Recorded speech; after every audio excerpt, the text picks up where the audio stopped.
Guys, এটা হলো একটা আজব শহর যেখানে কিনা সব আজব আজব ট্রেনের দেখা মিলে। ডালা ডালা ভাঙ্গের ডালা গো। গাইস, এবার এই ট্রেনের অবস্থা দেখুন যে কিনা একটি কচ্ছপের সাথে দৌড়ে পারছে না। এবার এই ট্রেন চলতে চলতে হঠাৎ ডাকাতের কবলে পড়ে।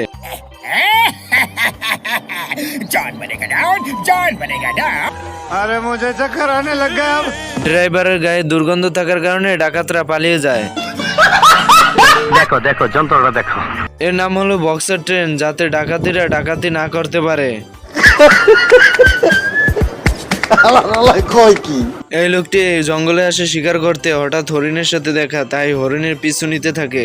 এরপর জঙ্গলে শিকারীরা শিকার করে যার যার মতন বাড়ি চলে যায়। কিন্তু এই শিকারের অবস্থা দেখুন, শিকার করতে গিয়ে নিজেই শিকার হয়ে যায়।